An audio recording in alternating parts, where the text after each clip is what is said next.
नमस्कार। आज की सीरीज़ में हम ब्रेस्ट कैंसर अवेयरनेस के बारे में बात करेंगे। मेरा नाम डॉक्टर अमित अग्रवाल है और मैं कैंसर एक्सपर्ट हूँ।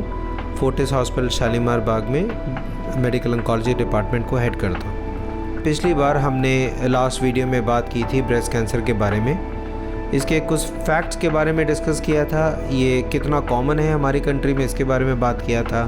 रिस्क फैक्टर्स क्या हैं जिसकी वजह से कैंसर हो सकता है और उनके सिम्टम्स के बारे में बात किया था। आज हम बात करेंगे अर्ली डिटेक्शन, जिससे कि हम ट्यूमर को अर्ली स्टेज में जल्दी पकड़ सकें, और हम ट्रीटमेंट के बारे में डिस्कशन शुरू करेंगे। अर्ली डिटेक्शन के 3 मेन तरीके हैं। एक है सेल्फ ब्रेस्ट एग्ज़ाम, दूसरा है क्लिनिकल ब्रेस्ट एग्जामिनेशन और तीसरा है mammogram. Self breast exam step by step method है जो पर्सन और पेशेंट खुद करते हैं और अपने ब्रेस्ट को एग्ज़ामिन करते हैं। आइडिया है कि ब्रेस्ट कैंसर का जो लंप होता है, अगर हम फील कर सकें तो हम ये बीमारी को जल्दी पकड़ सकते हैं। इसके बारे में कैसे करना है थोड़ी देर में बात करेंगे।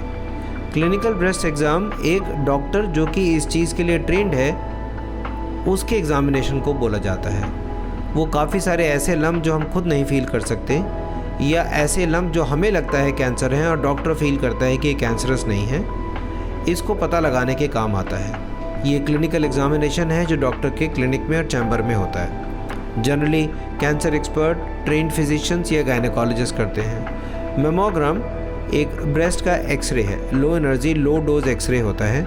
ये ऐसे लंप जो हाथ से फील नहीं हो सकते उनको पकड़ने में काम आता है। अर्ली डायग्नोसिस होता है और वो लंप जो हम फील कर रहे हैं उनको आइडेंटिफाई करने के काम आता है कि इसमें कैंसर होने के चांसेस कितने हैं।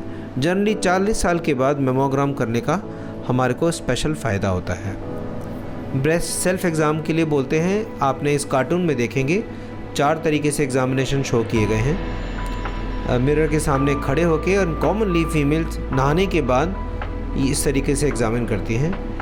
साइड में हाथ रख के आप अपने ब्रेस्ट में चेंज देख सकते हैं। साइज़ में कोई चेंज है, स्किन के कलर में कोई चेंज है, शेप में कोई चेंज है, कहीं स्वेलिंग आ गई है और डिस्टॉर्टेड हो गई है। सेम प्रोसीजर आप ऐसे फ़ोटो में दिखाए हुए हाथ ऊपर खड़ा करके देख सकते हैं। साइज़ शेप कलर के अलावा आप ये देख सकते हैं अगर स्किन अंदर धंस जाती है जिसको हम डिम्पलिंग बोलते हैं, या अगर निप्पल धंस जाता है जिसको हम इंड्रॉइंग ऑफ निप्पल बोलते हैं। ये सारे ऑब्जर्वेशन के लायक चेंजेस हैं। लेट के दूसरे तरफ के हाथ से आप ब्रेस्ट को एग्ज़ामिन कर सकते हैं, या तो सीधा या सर्कुलर तरीके से पूरा ब्रेस्ट एग्ज़ामिन करना चाहिए, और एंड में निप्पल को स्क्वीज़ करके देखना चाहिए कि कोई डिस्चार्ज है कि नहीं है। अगर डिस्चार्ज है तो नोटिस करें कि ये पानी जैसा डिस्चार्ज है, मिल्क जैसा मिल्की डिस्चार्ज है, या इसमें ब्लड का ड्रॉप पिंकिश या ब्लडी डिस्चार्ज है। हमारे देश की रिकमेंडेशन क्या है? हमारा देश लिमिटेड रिसोर्स सेटिंग में आता है, इसलिए हम मेमोग्राम को बहुत कॉमनली रिकमेंड नहीं करते, बट अगर आपको लंप फील हो तो मेमोग्राम एसेंशियल हो जाता है। हमारे देश में लिमिटेड रिसोर्स सेटिंग में self examination of the breast BSc या क्लिनिकल एग्जामिनेशन मतलब डॉक्टर से एग्जामिन कराना अप्रोप्रिएट माना जाता है। कौन सी एज ग्रुप में करना चाहिए? 25 साल की एज में शुरू होना चाहिए।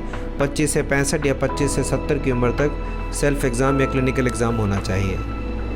सेल्फ एग्ज़ामिनेशन कब शुरू होना चाहिए? सेल्फ एग्ज़ामिनेशन 25 साल की उम्र के बाद शुरू हो जाना चाहिए। क्लिनिकल ब्रेस्ट एग्ज़ामिनेशन नॉर्मली 40 साल की उम्र के बाद रिकमेंड किया जाता है, बट अगर सेल्फ ब्रेस्ट एग्ज़ामिनेशन में अगर आपको ब्रेस्ट में लंप फील होता है तो आप 40 साल की उम्र तक वेट नहीं करेंगे और डॉक्टर से मिलके एग्ज़ामिनेशन कराएंगे। ब्रेस्ट एग्ज़ामिनेशन सेल्फ कब होना चाहिए? हर महीने होना चाहिए। मेंसेस के शुरू होने के 10 दिन के बाद, और ऑन एन एवरेज मेंसेस के बंद होने के 5 दिन के बाद एग्ज़ामिनेशन होना चाहिए। इससे याददाश्त भी रहती है कि हमें एग्ज़ामिनेशन करना है, और उस टाइम ब्रेस्ट सॉफ्ट सपल होता है और एग्ज़ामिन करना आसान होता है। डॉक्टर के द्वारा क्लिनिकल ब्रेस्ट एग्ज़ामिनेशन अपनी लाइफ टाइम में 2 या 3 बार तो होना ही चाहिए। हम ट्रीटमेंट के बारे में कुछ डिस्कशन करेंगे। 4 मेन पद्धति हैं और 2 नए ट्रीटमेंट आ गए हैं। मेन ट्रीटमेंट हमारा सर्जरी, रेडिएशन मतलब रेडियोथेरेपी, दवाइयाँ चढ़ाना मतलब कीमोथेरेपी, ओरल हार्मोनल टैबलेट्स मतलब हार्मोनल थेरेपी अवेलेबल हैं। अब ब्रेस्ट कैंसर में टारगेटेड थेरेपी का भी यूज़ होता है, और अब इम्यूनोथेरेपी का भी यूज़ होना शुरू हो गया है ब्रेस्ट कैंसर में। किस पर्टिकुलर पर्सन को इंडिविजुअल ट्रीटमेंट कैसे देना है ये बहुत सारी बातों पर डिपेंड करता है। पहला है क्लिनिकल स्टेज, जो आम भाषा में स्टेज कहा जाता है। इसमें ट्यूमर का साइज़ कितना है, 2 सेंटीमीटर, 4 सेंटीमीटर, 6 सेंटीमीटर, बगल में या गर्दन में कोई ग्लैंड है कि नहीं है, इस बात पे भी काफ़ी कुछ ट्रीटमेंट डिपेंड करता है। हम ग्रेड को वैल्यू करते हैं। ग्रेड का मतलब है पैथोलॉजिस्ट बायोप्सी के सैंपल को देख के बताता है कि इसकी स्पीड कितनी है, स्लो स्पीड का है कि हाई स्पीड का है। मेनोपॉजल स्टेटस, जैसे कि यंग लड़कियां जिनके मेंसेस अभी चल रहे हैं वो, या ओल्डर लेडीज़ जिनके मेंसेस बंद हो गए हैं वो, हम ट्यूमर को बहुत सारे प्रोटीन के लिए टेस्ट करते हैं जिनको हम हार्मोन रिसेप्टर्स बोलते हैं। इनकी प्रेजेंस और एब्सेंस हमारे को हेल्प करने में डिसाइड करता है कि ट्रीटमेंट क्या होना चाहिए। एक ओवरऑल जनरल हेल्थ और एक पेशेंट कितना ट्रीटमेंट ले सकता है, ये भी हमारे को ट्रीटमेंट डिसाइड करने के काम आता है। आगे ब्रेस्ट कैंसर और बाकी कैंसर के अवेयरनेस पे हम और वीडियोस लेके आएंगे। Please stay tuned. कोई डिस्कशन हो, कोई क्वेश्चन हो तो इस फ़ोन नंबर या ईमेल एड्रेस पे प्लीज़ कांटेक्ट करें। Thank you.